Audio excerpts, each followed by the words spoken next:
నమస్కారం. ప్రేక్షకులందరికీ శుభోదయం. ఈనాటి శ్రావణ శుభయోగం శీర్షికన శ్రావణ మాసంలో వచ్చే మాస శివరాత్రి సందర్భంగా ఎలాంటి విధి విధానాలతో ఈశ్వరుణ్ణి ఆరాధన చేయాలో, తద్వారా ఎలాంటి ప్రయోజనాలు సిద్ధింపజేసుకోవచ్చో పరిశీలిద్దాం. శ్రావణ మాసం అంటే ఈశ్వరుడికి ఎంతో ప్రీతిపాత్రమైన మాసం. శ్రావణ మాసంలో వచ్చే మాస శివరాత్రి ఈశ్వరుడికి ఎంతో ప్రీతికరమైన రోజు. శ్రావణ మాసంలో వచ్చే మాస శివరాత్రి సందర్భంగా సాయంకాలం పూట ప్రదోష సమయంలో ప్రత్యేకంగా శివాభిషేకం చేస్తే శివానుగ్రహానికి సులభంగా పాత్రలు కావచ్చు. సూర్యాస్తమయానికి 24 నిమిషాల ముందు వచ్చే కాలాన్ని ప్రదోష కాలం అంటారు. ఈ ప్రదోష కాలంలో పరమేశ్వరుడు కైలాసంలో ఆనంద తాండవం చేస్తూ ఉంటాడు. పరమేశ్వరుడు ఆనంద తాండవం చేసే సమయం కాబట్టి ప్రదోష కాలంలో శివారాధన చేస్తే శివుడి అనుగ్రహం తొందరగా లభిస్తుంది. అందులోనూ శ్రావణ మాసం కాబట్టి శ్రావణ మాసంలో వచ్చే మాస శివరాత్రి సందర్భంగా ఈరోజు ప్రదోష కాలంలో మీకు దగ్గరలో ఉన్నటువంటి శివాలయానికి వెళ్ళండి. శివాలయంలో 108 ప్రదక్షిణలు చేయండి. మీ మనోభీష్టాలు ఏవున్నా సరే అవన్నీ చాలా సులభంగా నెరవేరుతాయి. 108 ప్రదక్షిణలు చేయలేని వాళ్ళు కనీసం 21 ప్రదక్షిణలు చేసినా కూడా శివానుగ్రహం కలుగుతుంది. అలాగే శ్రావణ మాసంలో వచ్చే మాస శివరాత్రి సందర్భంగా శివాలయంలో చండీ ప్రదక్షిణ చేస్తే విశేషమైనటువంటి ఫలితాలు కలుగుతాయి.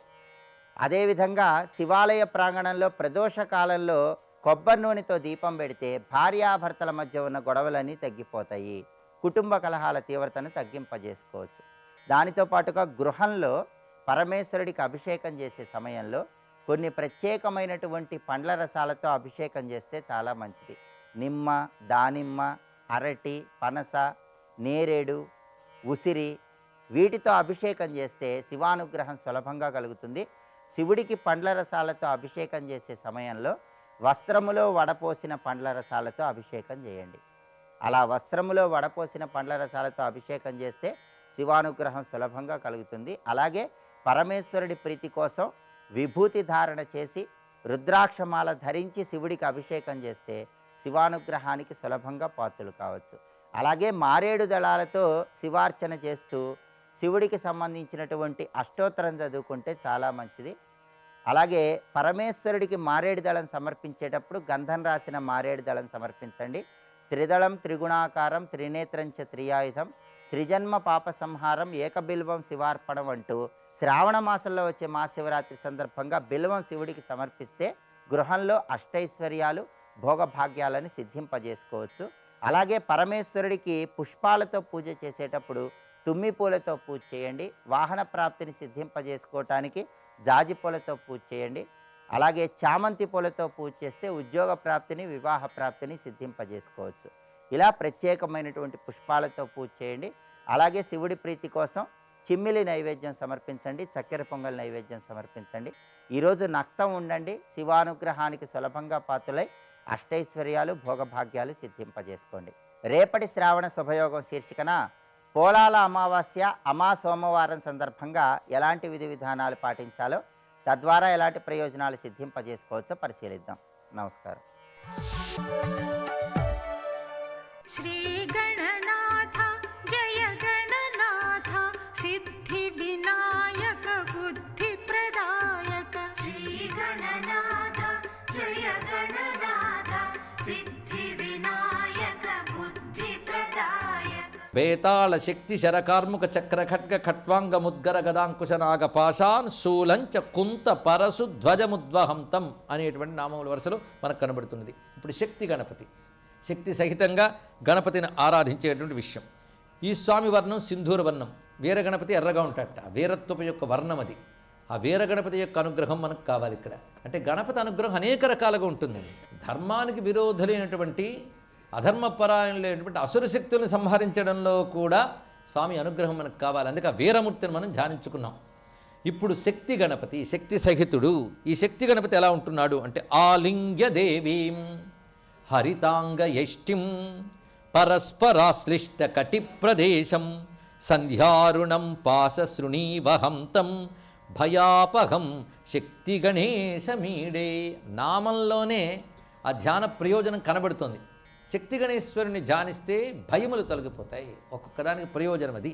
దీన్ని బట్టి 15 గణపతుల్లో ఏ గణపతిని మనకు వదిలిబుద్ధేదు. అన్నిటికీ దండం పెట్టుకుని నాకు అవసరమైనప్పుడు ఏ రూపంతో రావాలో ఆ రూపంతో రావయ్యా అని ముందు అనుకుంటే చాలా మంచిది. ఆయన ఎప్పుడు ఎలా రావాలో ఆయన చూసుకుంటాడు. భయసంహారకుడైన మూర్తి ఇది. శక్తి సహిత ఉపాసన సంప్రదాయంలో ఒక విశేషమైన అంశమండి. అరే మనకి గ్రంథములు శృతులు స్మృతులు పురాణాలతో పాటు ఆగమమని మరొకటి మనకి 4 కలిపి హిందూ మతం. అది మర్చిపోవద్దు.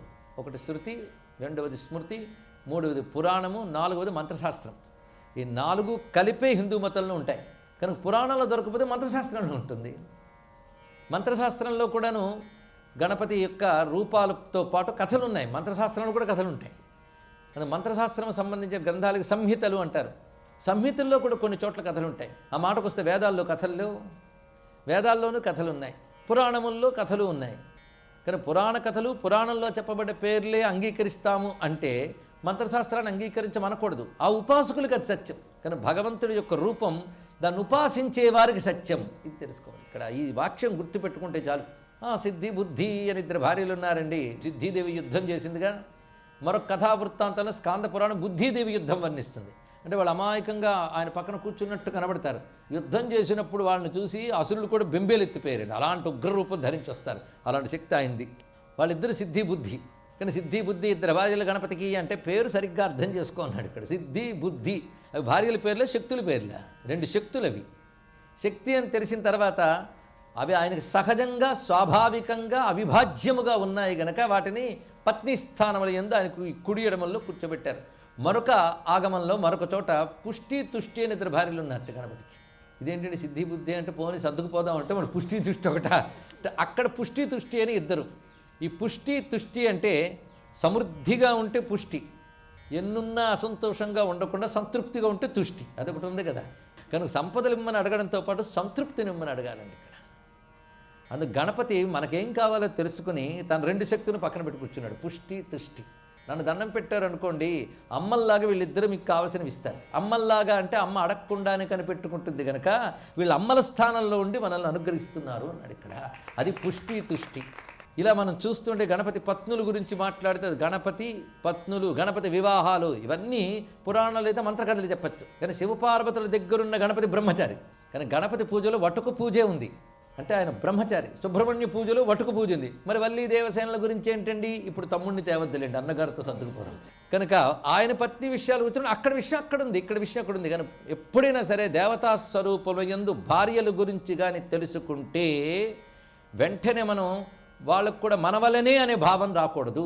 మనకు ముందు తెలిస్తే మనం ఇంకోటికి చెప్పగలం. అదే పురాణాల్లో కథ ఉన్నది. ఒకసారి దివ్యమైన హిమోత్పర్వతాల్లో విహరిస్తూ శివపార్వతులు అనుకున్నట్ట, ఒక్కసారి మన ఇద్దరం వానర రూపాలు ధరించి విహరిద్దాం అనుకున్నట్ట. ధరించారు. ఈ కథలోనే తెలుస్తుంది వాళ్ళకి ఎదమిత్తమని ఏ రూపం లేదు, ఏదైనా ధరించగలరని. సర్వజీవులకు అంతర్యామైన వాడు ఏ రూపం ధరించలేడండి. వారి వారి కర్మలను అనుసరించి ప్రతివాడికి రూపం ఇచ్చేవాడు ఆయన. ఈ రూపం ఇచ్చినప్పుడు ఆయన పేరు త్వష్ట. త్వష్ట రూపస్య కర్త, రూపానం కర్త. రూపములు ఇచ్చేవాడు ఆయన. అది రూపం ప్రతి రూపో బభూవ అని వేదమే చెప్తుంది ఇక్కడ. అఖిల రూపులు తన రూపమైన వాడు ఆది మధ్యాంతములు లేక అడరువాడు అని చెప్పారు.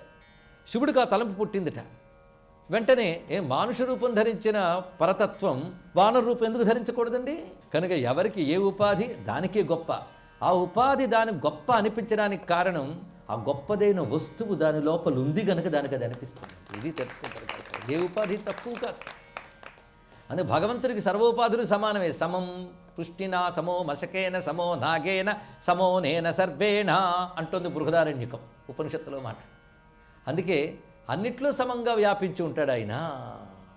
విద్యా వినయ సంపన్నే బ్రాహ్మణే గవి అస్తిని. ఇది చక్కగా చెప్పాడు. సమం సర్వేషు భూతేషు తిష్టంతం పరమేశ్వరం వినశ్యత్ స్వవినశ్యంతం యప్పశ్యతి సపశ్యతి అని గీతలో చెప్పలేదండి ఇక్కడ. కనుక శివుడు వానర రూపం ధరించట. వెంటనే పార్వతీదేవి ఆయనకు తగ్గట్టు ఆవిడ ఎప్పుడు కూడా ఆయనకు అనురూపం. ఆయన మహాకాలుడైతే ఇవిడ మహాకాళి అవుతుంది. నువ్వు కాలుడివైతే నేను గౌరీనే అనదుట. ఎంత చక్కగా మార్చేసుకుంటుంది అండి రూపం. ఆయన మంగళకరుడిగా కూర్చుంటే ఆవిడ భవానిగా కూర్చుంటుందిట. అలా వారిద్దరికి రుద్ర అయితే నేను రుద్రాణి అంటుంది, శంకర అంటే నేను శాంకరి అంటుంది. ఆ పేరే పక్కకు తీసుకుంటుంది. రూపసామ్య నామసామ్య గుణసామ్య అధిష్టాన సామ్య కృత్య సామ్య అంటూ సమయాచారంలో మనకు చెప్తున్న సంప్రదాయం చూస్తే ఆ వానర రూపం ధరించాడు. అది మామూలు వానరమా? శివవానరం. శివుడు ధరిస్తే ఎలా ఉంటాడో అలా ఉంటుంది. వెంటనే శక్తి కూడా వానర రూపం ధరించింది. ఉభయులు ఏకత్వం వల్ల ఒక రుద్ర తేజస్సు వెలికి రాగానే అప్పుడు అమ్మవారి ఆజ్ఞతో అది అగ్ని యందు చేరి వాయువు ద్వారా క్రమక్రమంగా అంజనాదేవి గర్భంలోకి వచ్చిందనేది సంహితా గ్రంథంలో కథ. స్వస్తి.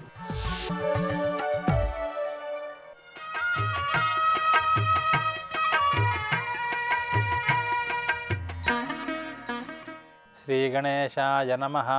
శ్రీసరస్వత్యై నమః. శ్రీపాదవల్లభ నరసింహ సరస్వతి శ్రీగురుదత్తాత్రేయాయ నమః. శ్రీగణపతి సచ్చిదానంద సద్గురు పాదారవిందాభ్యాం నమో నమః. జయ గురుదత్త. నిష్కామకర్మేతి యదుచ్యతే తత్ ఆదౌ భవేన్నో సుకరంజనానాం పరంతు తస్యాన్యజనుషు చాపి నాభిక్రమచ్ఛేదనమస్తి కించితు. నిష్కామకర్మ నిష్కామకర్మ అంటూ ఉంటారు కదా, అదంత తేలిక కాదయ్యా. మొదట్లో ప్రారంభించిన వాడికి అది కష్టమే ఎప్పుడైనా సరే. అంత మాత్రం చేత దాన్ని వదిలిపెట్టకు. ఒకవేళ ఏ కారణం చేతైనా ఈ జన్మలో నువ్వు పూర్తిగా దాన్ని సాధన చేసి అందుకోలేకపోయినా సరే, దానికి నువ్వు మొదలుపెట్టినటువంటి కృషి ఉందే అది వ్యర్థం కాబోదు, వ్యర్థం కాబోదు, వ్యర్థం కాబోదు. పై జన్మకు కూడా ఇప్పుడు నువ్వు చేసినటువంటి ఈ సాధన అంది తీరుతుంది అని మనకు ఒక భరోసా ఇస్తున్నారు. దీంట్లో ఎలా ఇస్తున్నారు? ఏ శాస్త్రాధారాన్ని సూచిస్తున్నారు? ఏ అనుభవాన్ని సూచిస్తున్నారు ఈ భరోసా? అంటే కేవలం శాస్త్రమే కాదయ్యా, తర్కంతో కూడా సాధించవచ్చు. కర్త ఒకడు ఉన్నాడు, కామం ఒకడు ఉంది. వీళ్ళిద్దరికీ లింక్ ఏమిటి? మామూలుగా వాక్యం సెంటెన్స్ ఉందనుకోండి, దాంట్లో కర్త కర్మ క్రియ ఉన్నాయి. ఈ కర్త కర్మ క్రియల్లో కర్తకి కర్మకి లింకు పెట్టేది ఎవరు అంటే క్రియే. కానీ మానవ జీవితంలోకి వచ్చేటప్పటికి కర్తకి వాళ్ళు ఉండేటువంటి కోరికకి వాళ్ళు వచ్చేటి వల్ల వచ్చే ఫలితం ఒకటి, మూడు ఉన్నాయి. దీంట్లో కర్తకి ఫలితానికి మధ్యలో లింకు పెట్టేది ఎవరయ్యా అంటే కోరికే. కోరిక కనుక లేకపోయినట్లయితే వాడు ఎన్ని రకాల పనులు చేసినా సరే వాడు అకర్తే అని శ్రీకృష్ణ పరమాత్మ తేల్చి చెప్పేశాడు. కనుక కర్తను కర్తగా నిలబెట్టేది ఎవరంటే కోరిక. కర్తగా నిలబెట్టడం అంటే అర్థం ఏంటి? వాడిని భోక్తగా చేసేది అని అర్థం. అంటే భోజ్యమైనటువంటి ఒకానొక వస్తువుతో వాడికి సంబంధం కలిగిస్తోంది. ఆ భోజ్యం మీద వాడికి ఒక కామన ఉంది. ఒకడికి డబ్బు మీద కామన, ఒకడికి కీర్తి మీద కామన, రకరకాల కామనలు ఉన్నాయి. ఈ కామనల పట్టి వేసుకుపోతుంటే కోట్ల లిస్టు మనం చెప్పచ్చు. కానీ బాగా ఆలోచించి చూస్తే ఇన్ని కోరికలు లేవు, ఉన్నది ఒకటే కోరిక, సుఖం మీది కోరిక. అన్ని కోరికలు అక్కడికే వెళ్ళి ఆగుతున్నాయి, అక్కడే విశ్రాంతి పొందుతున్నాయి. కనుక నిజమైన కామన ఏది అంటే సుఖం. ఆ సుఖం మీది కామన వల్ల వాడు ఏం చేస్తున్నాడు? సకామ కర్మ చేస్తున్నాడు. కానీ అనుభవంలో చూస్తే మనం సుఖం కోసం చేసే ప్రతి ప్రయత్నము దుఃఖంలోకే పర్యవసానం చెందుతోంది. రుచిగా ఉన్నాయని లడ్డూలు బాగా తినేస్తే కడుపు నొప్పి వస్తోంది. అలా ఎక్కడైనా సరే సుఖం కోసం ప్రయత్నం చేస్తే దుఃఖంలోకి పర్యవసానం చెందకుండా ఉండేటువంటి సుఖ ప్రయత్నం లేనే లేదు మానవ జీవితంలో. బాగా ఆలోచించి చూసుకుంటే దుఃఖంలోకి ఎల్లప్పుడూ వెళ్ళిపోతామని తెలిసినప్పుడు ఈ సుఖ ప్రయత్నం చేయడం దేనికి? అందుకనే శ్రీకృష్ణ పరమాత్మ ఏమన్నాడంటే, ముక్త సంగ సమాచర, ఫలాసక్తిని వదిలిపెట్టి పనిచేయి. అనాశ్రిత కర్మఫలం కార్యం కర్మ కరోతి యః స సన్యాసీ చ యోగీ చ. కర్మఫలాన్ని వదిలిపెట్టి విధ్యుక్తమైన కర్మను ఎవడైతే చేస్తున్నాడో వాడే యోగి అన్నాడు. ఇలాంటి వాక్యాల ద్వారా ఏం చెబుతున్నాడు ఆయన? కర్మఫలానికి కర్తకి మధ్యలో ఉండేటువంటి లింక్ ఉందే, అది ఆసక్తి, కర్మఫలాసక్తి అనేది తెలుస్తున్నాడు, కామన. అందుకోసం అనేది ఎప్పుడైతే మనం ఏ సుఖ ప్రయత్నమైనా సరే దుఃఖంలోకే వెళ్ళిపోతోంది అనేటువంటి విషయాన్ని గ్రహించామో అప్పుడు ఏం చేయాలంటే ఈ ప్రయత్నాలన్నీ మానాలి. ఏ ప్రయత్నం లేకుండా ఎలా బతుకుతాం? ఏదో చేస్తాం. కనుక ఎలా చేయాలంటే నిష్కామంగా చేయాలి. శ్రీకృష్ణ పరమాత్మే స్వయంగా చెప్పాడు, నేహాభిక్రమ నాశోస్తి ప్రత్యవాయో న విద్యతే. కనుక ఈ పని చేసినట్లయితే ఈ చేసిన పని చెడిపోతుందనే మాట లేదు, పై జన్మకి అందుకుని తీరుతుంది. కనుక విశ్వాసపూర్వకంగా నిశ్చయంగా పట్టుదలగా నిష్కామ కర్మ సాధన చేయండి అని బోధిస్తున్నారు. ఆ మార్గంలో ప్రయాణం చేద్దాం. జై గురుదత్త.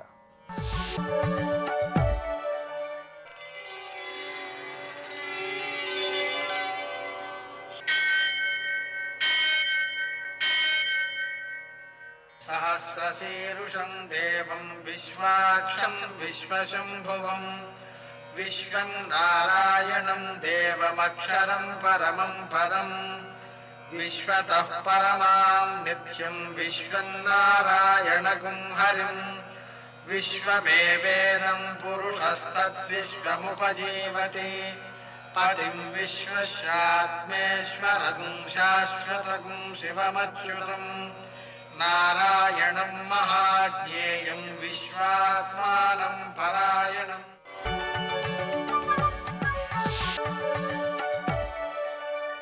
सूर्यशौर्यमथेन्दुरिन्द्रपदवी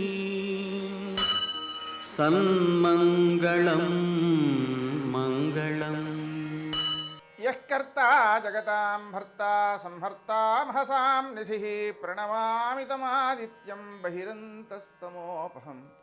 నేటి కాలమాన విశేషాలను గమనిద్దాం.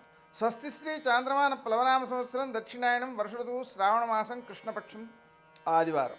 సూర్యోదయం 6 గంటల 6 నిమిషాలకు, సూర్యాస్తమయం 6 గంటల 23 నిమిషాలకు. తిథి త్రయోదశి ఉదయం 8 గంటల 19 నిమిషాల వరకు. నక్షత్రం ఆశ్లేష సాయంకాలం 6 గంటల 1 నిమిషం వరకు. వర్జం ఉదయం 6 గంటల 39 నిమిషాల నుంచి 8 గంటల 16 నిమిషాల వరకు. మరల రాత్రి తెల్లవారుజామున 5 గంటల 54 నిమిషాలకు ప్రారంభం. అది మరునాడు అంటే సోమవారం నాడు ఉదయం 7 గంటల 29 నిమిషాల వరకు ఉంటుంది. దుర్ముహూర్తం సాయంకాలం 4 గంటల 40 నిమిషాల నుంచి 5 గంటల 28 నిమిషాల వరకు. అమృతకాలం సాయంకాలం 4 గంటల 24 నిమిషాల నుంచి 6 గంటల 1 నిమిషం వరకు. రాహుకాలం ఆదివారం కాబట్టి సాయంకాలం 4:30 నుంచి 6 గంటల వరకు. అష్టకవర్గరీత్యా శుభప్రదమైన సమయం ఉదయం 8 గంటల 40 నిమిషాలకు. నేటి విశేషం మాస శివరాత్రి. మాస శివరాత్రి రోజున 3 పర్యాయములు కానీ అంటే ఉదయం సాయంకాలం ప్రదోషపు వేళ అర్ధరాత్రి, 4 పర్యాయములు అంటే ఉదయం మధ్యాహ్నం సాయంకాలం అర్ధరాత్రి, కనీసం 1 పర్యాయం అంటే అర్ధరాత్రి. ఇలా ఆ స్వామివారిని పూజించుకోవడం, మారేడు దళాలతో అర్చించడం, మారేడు చెట్టు నాటడం, దానికి కూడా పూజ చేయడం, అదేవిధంగా రాత్రి జాగారం చేయడం, ఇవన్నీ కూడా శివుని యొక్క అనుగ్రహానికి కారణమవుతుంటాయి. పరివారయుతమైన శివుని యొక్క అనుగ్రహం వల్ల అన్నానికి లోటు లేకపోవడం అన్నపూర్ణ వలన, పుణ్యానికి లోటు లేకపోవడం గంగాస్మరణ వల్ల, ఈశ్వరానుగ్రహాదేవు పుంసామద్వైత వాసన అనే భావనతో అద్వైత భావన ఏర్పడడం, ఆర్థికంగా లోటు లేకపోవడం, ఐశ్వర్యం ఈశ్వరాదిచ్చే, అపమృత్యు దోషాలు లేకపోవడం మృత్యుంజయుడు కాబట్టి, అనారోగ్య బాధలు లేకుండా ఉండడం వైద్యనాథుడు కాబట్టి, విఘ్నాలు లేకుండా ఉండడం విఘ్నేశ్వర పూజ వల్ల, జ్ఞానాన్ని సద్వినియోగం చేసుకునేటువంటి లౌకిక అలౌకిక అంశాలకు సమన్వయం చేసుకునేటువంటి శక్తి సుబ్రహ్మణ్య స్వామి ఆరాధన వల్ల, ఉత్తమ సంతానం సుబ్రహ్మణ్య స్వామి యొక్క ఆరాధన వల్ల సిద్ధిస్తాయి. అంటే మన నిత్యావసరాలన్నీ తీరడానికి మనం ఆ శంకరుణ్ణి ఆరాధించుకోవడం మంచిది. నేటి ఆణిముత్యాలు.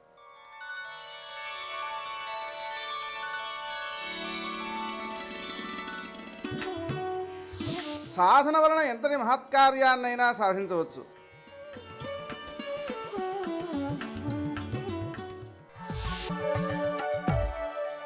कृष्णं वन्दे जगद्गुरुं कृष्णं वन्दे जगद्गुरुं कृष्णं वन्दे जगद्गुरुं कृष्णं वन्दे जगद्गुरुं कृष्णं वन्दे जगद्गुरुं कृष्णं वन्दे जगद्गुरुं. దూది ఎంత పర్వతాలుగా పడి ఉంటే ఏమి, ఒక్క నిప్పు నిరుసు పడితే చాలు కాలిపోతుంది. ఒక్కసారి కృష్ణపాదార విందముల యొక్క స్పర్శ మనసుకి తగిలిందా, ఆ మనసు ఎన్నో జన్మలుగా చేసుకున్నటువంటి పాపముల నుండి విముక్తమవుతుంది. అందుకే ప్రత్యేకంగా శ్రీకృష్ణుడు బాలుడుగా ఉన్నప్పుడు చేసినటువంటి లీలలు అంత ఆకర్షణీయంగా ఉంటాయి. బాహ్యంలో చూస్తే మనసుని అంత హత్తుకుంటాయి. యశోద దగ్గరికి వచ్చి చెప్తారు ఆ కాంతలందరూ. చెప్పినప్పుడు బాలురకు పాలు లేవని బాలింతలు మొరలు పెట్ట పక పకన గియా బాలుండాలము చేయుచు ఆలకు గ్రేపులను విడిచ అంబోజాక్షి వారిల్లు సొచ్చి కడవల దూరంబుగ నీయి త్రావితు తనా కడవల్ వీరింట నీసుతుండిడ వారికి వీరికిని పెద్దవాదయ్య సతీ ఆడంజని మీగడ్డ పెరుగోడక నీ సుతుడు త్రావి ఒక ఇంచు కథ కోడలి మూతింజరిమిన కోడలు ముచ్చనుచు అత్త కొట్టెల తాంగి ఓయమ్మ నీ కుమారుడు మా ఇండ్లను పాలు పెరుగు మన నీడమ్మ పోయద మెక్కడికైనను మాయన్నుల సురభులాన మంజులవాణి. చెప్పినవన్నీ నవనీత చౌర్యం మీదే చెప్తారు. ఆయన ఏది చేసినా దాని వెనక ఒక సందేశం ఉంటుంది. అది లీల యొక్క ఆంతరమైనటువంటి విశేషం. నేను మీతో ఒక్క ఉదాహరణ ప్రస్తావించాలి అంటే, కృష్ణుడు ఒక ఇంటికి వెళ్ళాడు. ఆ అత్తా కోడలు వెన్న తీసి ఎవరికైనా పెట్టవలసి వస్తుందేమోనని ఎవరికీ కనపడకుండా వెన్నకుండలన్నింటినీ ఉట్టిలో పెట్టి పైన కట్టేశారు. కృష్ణుడు రానే వచ్చాడు, రాత్రి తలుపు తోసుకున్నాడు, ఇంట్లోకి వచ్చాడు, కట్టినటువంటి ఉట్టి దగ్గరికి ఎక్కాడు, కిందకి దింపాడు, వెన్న తాను తిన్నాడు, తన స్నేహితులకందరికీ పెట్టేశాడు. వెళ్ళిపోయేటప్పుడు కొద్దిగా కోడలు మూతికి రాసి వెళ్ళిపోయాడు. అత్తగారు తొందరగా నిద్రలేచి ఉట్టిలో ఉన్న వెన్నకుండలు దింపి చూసుకుంది. వెన్న కనపడలేదు. పరుగు పరుగున కోడల దగ్గరికి వచ్చింది. ఆ కోడలు మూతికి రాసినటువంటి వెన్న చూసింది. చూసి కోడలు ముచ్చనుచు అత్త కొట్టెల తాంగి, రాత్రి నువ్వు తిన్న వెన్న అని అత్తగారు కొట్టింది. ఏదో దుందుడుకుతనంతో చేసినటువంటి చేష్టితం కాదు. అత్తగారు కోడలితో కలిసి చెయ్యవలసినది ఏది అంటే, ఇంటికి ఎవరైనా అతిథి వచ్చినప్పుడు, భాగవతులు వచ్చినప్పుడు వాళ్ళకి కావలసినటువంటి మర్యాద చేసి సపర్య చేసి అర్ఘ్యపాద్యాదులిచ్చి వాళ్ళకి కడుపు నిండా పదార్థాన్ని పచనం చేసి పెట్టాలి. అథవా ఒక్క గ్లాసుడు మజ్జిగో పాలు అయినా ఇవ్వాలి. గృహస్థాశ్రమంలో ఉన్నదే అలా తరించడానికి అతిథి దేవోభవ అని. వచ్చిన వాళ్ళకి పెట్టకుండా ఏదీ లేదన్నట్టుగా ఉట్టి మీద దాచుకుంటే ఇలా బ్రతకడానికి కాదు. అత్తా కోడళ్ళు వచ్చిన వాళ్ళని ఆదరించడానికి. లేనినాడు నువ్వు ఎంత గుప్తంగా దాచుకున్నా సిరిదా వచ్చిన వచ్చును సలలితముగ నారికేళ సలిలము భంగిన్ సిరిదా పోయిన పోవును కరిమింగిన వెలగ పండు కరణిని సుమతి అని ఆ ఈశ్వర్యం అలాగే నశించిపోతుంది సుమా. తస్మాత్ జాగ్రత్త జాగ్రత్త. ఇది చెప్పడానికి ఆయన కోడలు మూతికి వెన్న రాస్తాడు. ఒక్కొక్క లీల వింటుంటే ఆ గోపకాంతలు వచ్చి చెప్పినవి ఇంత దుందుడుకుతనంతో, ఇంత వ్యగ్రతతో కూడినటువంటి చేష్టితములు ఎలా చేశాడా అనిపిస్తుంది. కానీ ఆ లీలలో ఉన్న అంతరార్థాన్ని పరిశీలిస్తే మనకి భగవంతుని పట్ల ఎందుకు భక్తితో ఉండాలో అర్థమవుతుంది. బాగా చూడడానికి ఎంతో తీవ్రమైనటువంటి చేష్టితంలా కనిపించినటువంటి సన్నివేశం ఒకటి మీకు చూపించే ప్రయత్నం చేస్తాను. అందులో ఒక గోపకాంత వచ్చి చెప్పింది యశోదతో, కొడుకులు లేరని వకసతి వగవగ తన్ను మగనిగాగైకొని నన్ కొడుకులు కలిగెదరనిపై పడినాడిది వినుము శిశువు పనులే తల్లి అంది. ఆ ఇంట్లో ఉన్న గోపాల బాలురందరూ పశుపోషణ కోసం వెళ్ళారు. పాపం కొత్తగా పెళ్ళై కాపరానికి వచ్చినటువంటి ఆ కోడలు సంతానం కలగలేదని దుఃఖిస్తోంది. చిన్ని కృష్ణుడు పరుగు పరుగున వచ్చాడు. మీ ఆయన్ని నమ్ముకుంటే సంతానం ఎక్కడ కలుగుతుందమ్మా, నన్ను నమ్ముకో, నన్ను భర్తగా చేసుకో, నీకు సంతానం కలుగుతుందన్నాడు. వినడానికి అలా చెయ్యొచ్చా బాలకృష్ణుడు అనిపిస్తుంది. కానీ దాన్ని జాగ్రత్తగా అర్థం చేసుకోవాలి.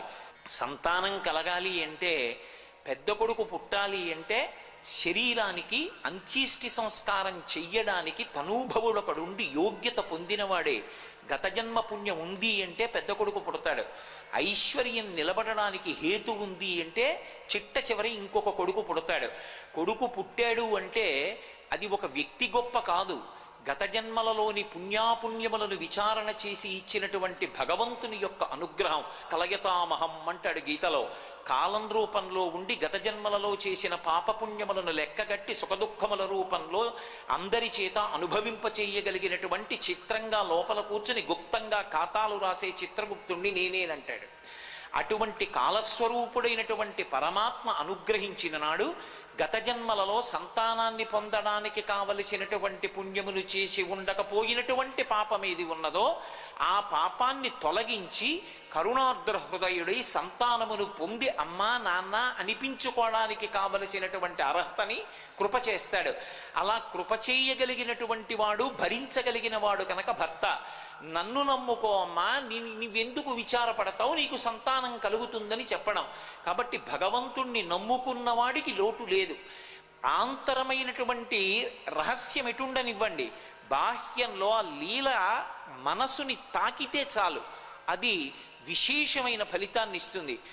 మనకి మన ప్రయత్నం లేకుండా మన మనసుని పట్టుకునేటట్టుగా కృష్ణలీలలు ఉంటాయి. అందుకే వ్యాసుడు అనుభవించిన కన్నా పోతనగారు అనుభవించారు, పోతనగారి కన్నా మధుసూదన సరస్వతి అనుభవించారు, మధుసూదన సరస్వతి కన్నా లీలాశుకుడు అనుభవించాడు. ఎవరెవరి భక్తికి దిగినట్టు వారు కృష్ణలీలను అనుభవిస్తూనే ఉన్నారు. ఆ కృష్ణుని బాల్య క్రీడలు అంత గొప్పవి. లోపలి అర్థం విడిచిపెట్టండి, విన్నంత మాత్రం చేత మన మనసులోకి తనంత తాను ప్రవేశించేటట్టుగా కృష్ణలీలలు ఎలా ఉంటాయి అన్నదానికి భాగవతంలో పోతన గారిచ్చినటువంటి ఒక పద్యాన్ని మీ ముందు మనవి చేసే ప్రయత్నం చేస్తాను. ఆ వచ్చిన గోపకాంతలు యశోదతో మాట్లాడుతూ, పుట్టి పుట్టడు నేడు దొంగిలబోయి వారిల్లు సొచ్చి పీటలు రోలు పోవిడి ఎక్కి చేపెట్టజాలక ఉట్టి కింద ఒక తూటునరించి నీ పట్టి మిగడపాలు చరలు పట్టి త్రావెతలోదరి అని చెప్పారు. కింద పెడితే తినేస్తున్నాడు, తన స్నేహితులకి పెట్టేస్తున్నాడని ఒక గడుసైనటువంటి గోపకాంత ఉట్టిలో కుండలన్నీ పెట్టి పైన పెట్టింది. పైన పెడితే రానే వచ్చాడు ఆయన. ఆయనకి తెలియదు ఎక్కడ ఏముందో దాన్ని ఎలా తీసుకోవాలో. మూడో కంటివాడికి తెలియకుండా చెయ్యండి అంటారు. అసలు మూడు కళ్ళు ఉన్నవాడికి తెలియకుండా ఎక్కడ ఏం చేస్తావు నువ్వు? మూడు కళ్ళు ఉన్నవాడికి తెలియకుండా ఏమీ చేయలేము. మూడో కంటికి తెలియకుండా, అంటే నా రెండు కళ్ళకి తప్ప పక్కవాడి ఓటో కంటికి కూడా తెలియకుండా చేశాననాలి దానం చేస్తే. సర్వం శ్రీ ఉమామహేశ్వర పరబ్రహ్మార్పణమస్తు. స్వస్తి.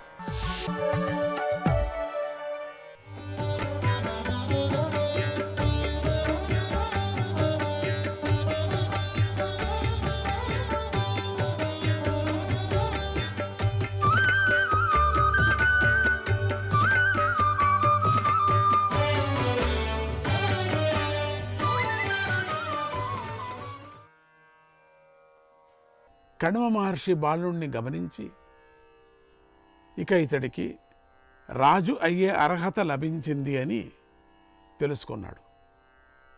శకుంతలతో, అమ్మాయి, ఇక నువ్వు భర్త వద్ద ఉండవలసిన సమయం వచ్చింది.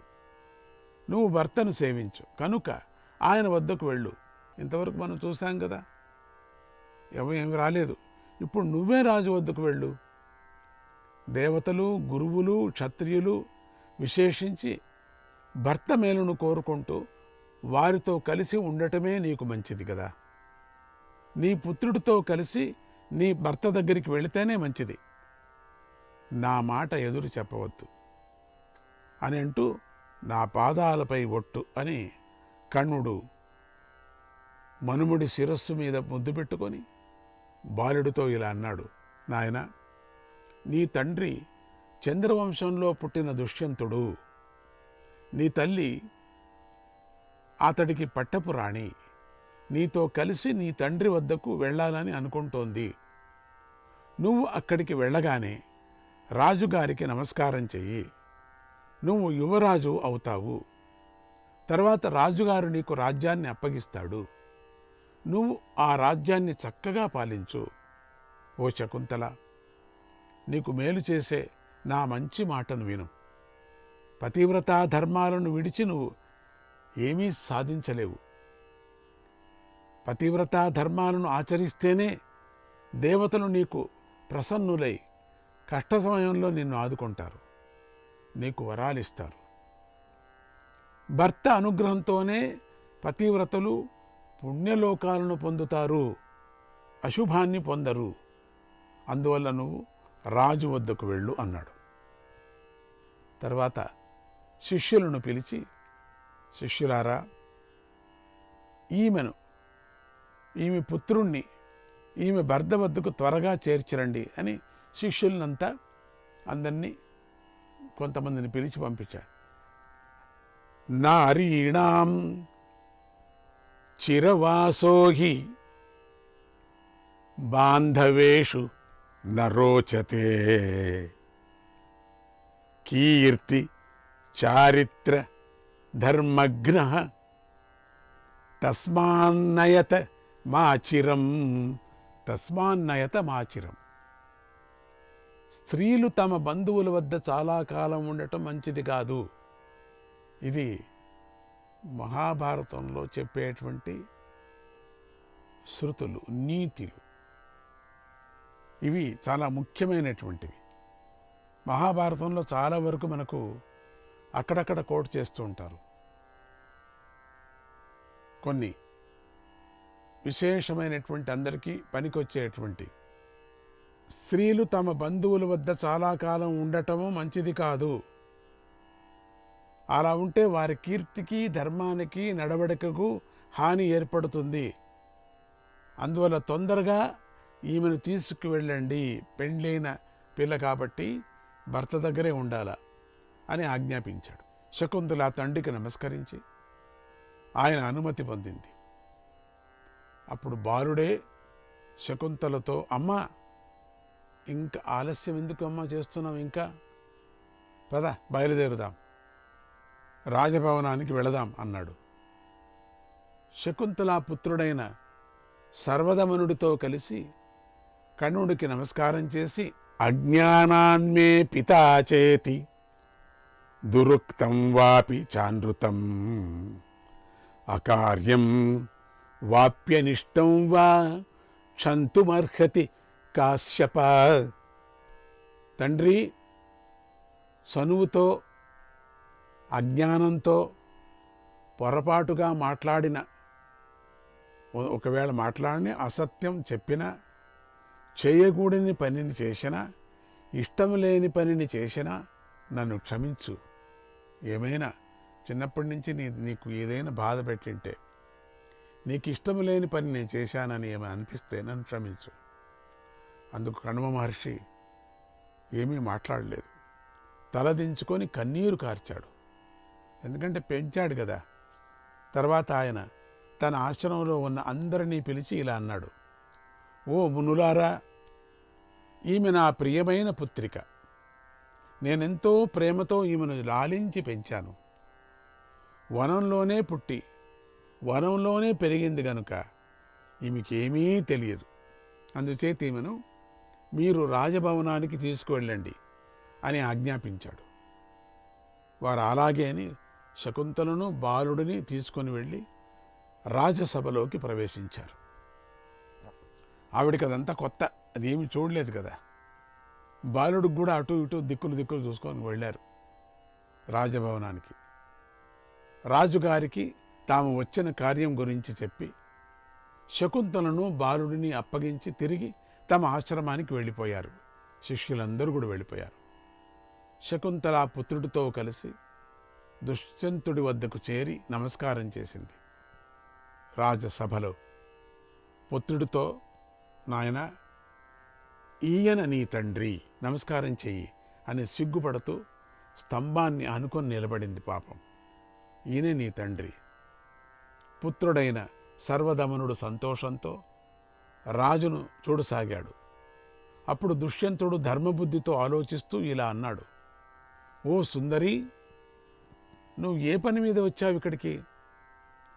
నీకు నేనేం చేయాలి? పైగా కొడుకుతో కూడా కలిసి వచ్చావు. నీకేం అన్యాయం జరిగింది? ఏం కావాలా నీకు? ఏం చేయాలో చెప్పు. ఏం చేశాడు నీ భర్త? ఎందుకోసం వచ్చావు ఇక్కడికి అని అడగటం ప్రారంభం చేశాడు. ఏం కావాలో చెప్పు, ఇప్పుడే నేను ఆజ్ఞ వేస్తాను, ఇప్పుడే వాడిని పిలిపిస్తాను. ఎక్కడ ఉన్నాడో దుర్మార్గుడు, వాడికి కంట పెడతాను, వాడి అంట పెడతా నేను.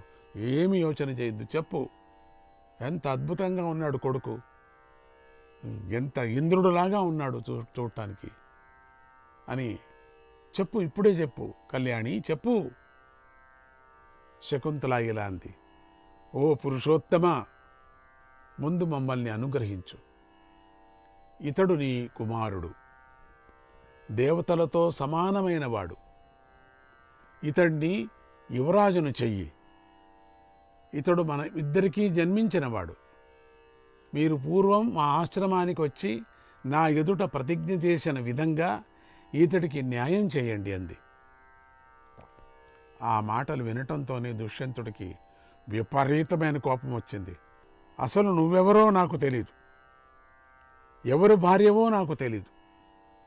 ఏం జరిగి వచ్చావో ఇక్కడికి నా మీద పెడుతున్నావంతా. నీతో నాకు గల ధర్మ కామ అర్థ సంబంధం గుర్తుకు రావటం లేదు కనుక నీ ఇష్టం వచ్చిన చోటికి పో, ఏం చేసుకుంటావో చేసుకోపో అన్నాడు. ఏంటి ఇట్లా మాట్లాడుతున్నావు ఈ సభలో?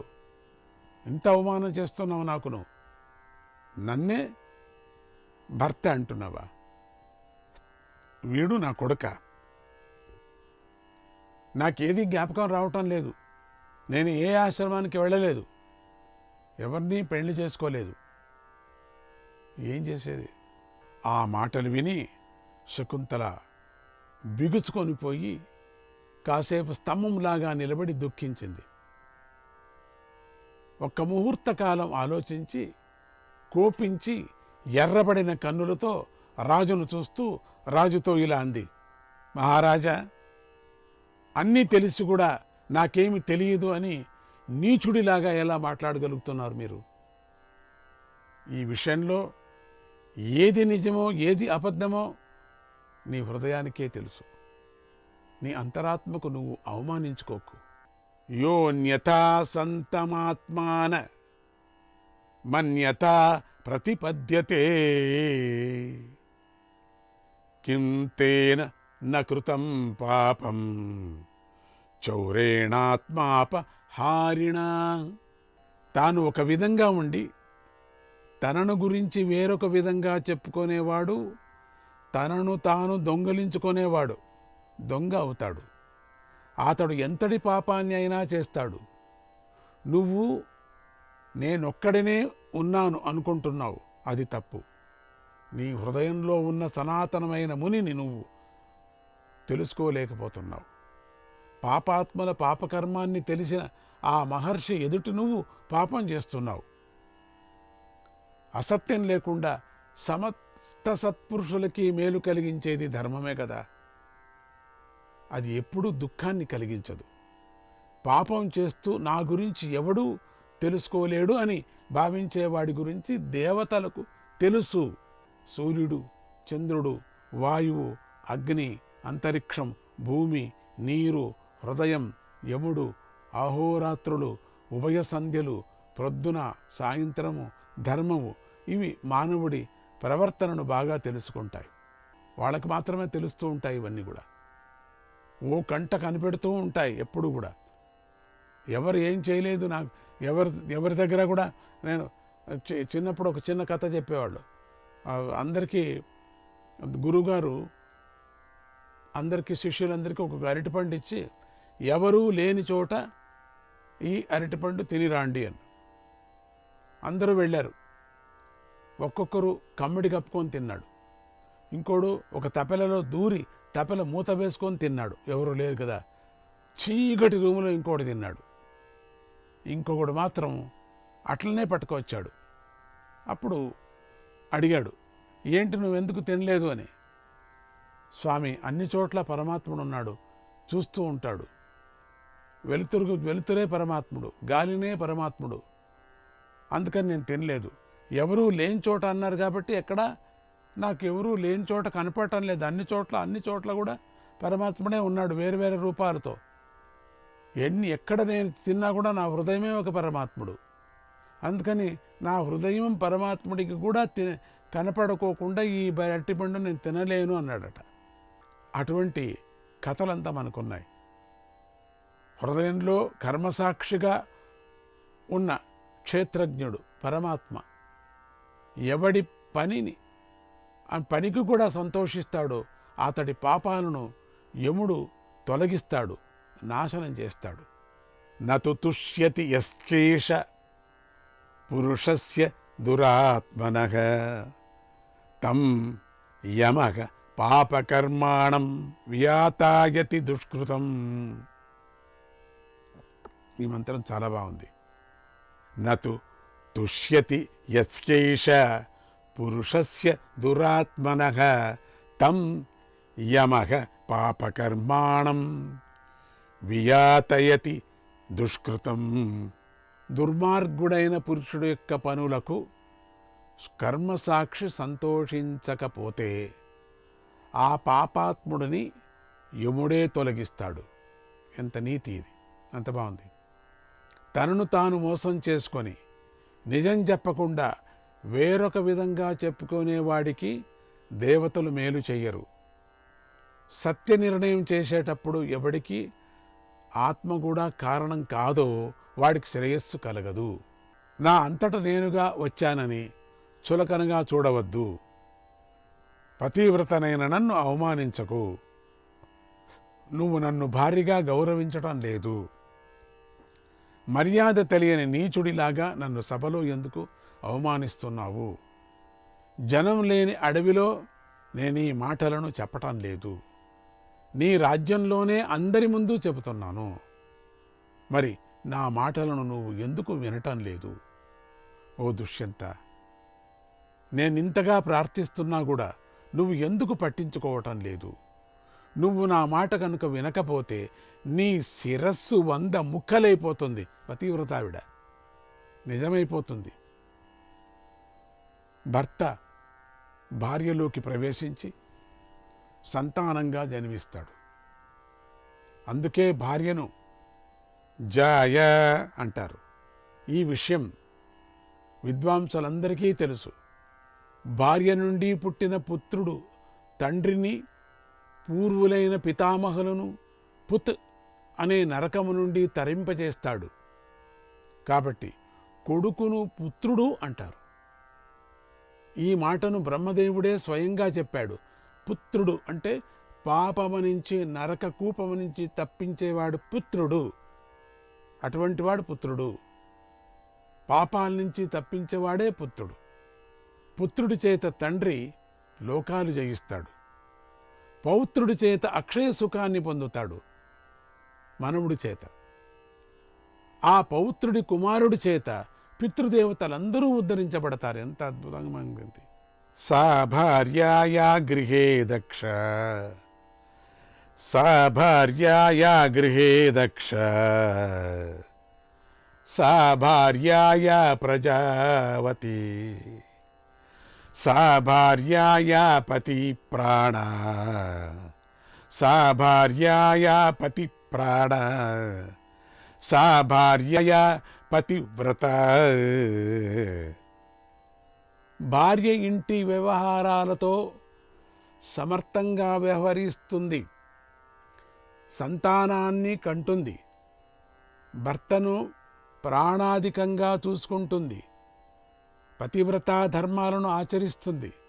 అందుచేత భార్య మానవుడిలో సగభాగం, ఉత్తమ మిత్రుడై ఉంటుంది.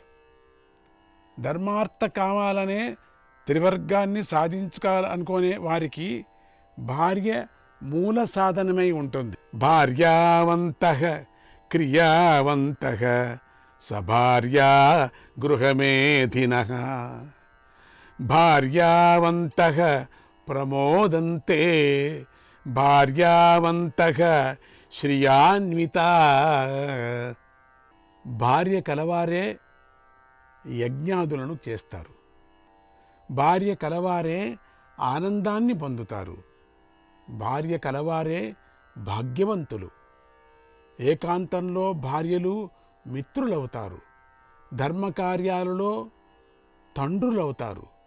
కష్ట సమయాలలో భర్తకు తల్లులవుతారు. తల్లిగా ధైర్యం చెప్పి అండగా ఉంటారు. ఎంత అద్భుతమైనటువంటి నీతి ఇది. ఘోరారణ్యంలో ఉన్న భార్యతో కూడి ఉన్నవాడికి సుఖశాంతులు లభిస్తాయి. శ్రీకృష్ణాయ పరమాత్మనే నమః. అమా సోమవార యోగం వల్ల గంగాది మహానదిలో స్నానం చేయడం వల్ల గోసహస్రదాన ఫలితం వస్తుంది. హనుమాన్ అంటే వాక్య కోవిదుడు, గణపతి అంటే వాచానాం పతి, వాగ్గణములకు పతి. ఇద్దరికి నామసామ్యం వచ్చింది. ఏ రక్షణ లేకపోయినా భగవద్భక్తి కలిగినటువంటి వాడు రక్షింపబడతాడు. భార్య భర్తలో సగ భాగమని వేదం చెబుతున్నది.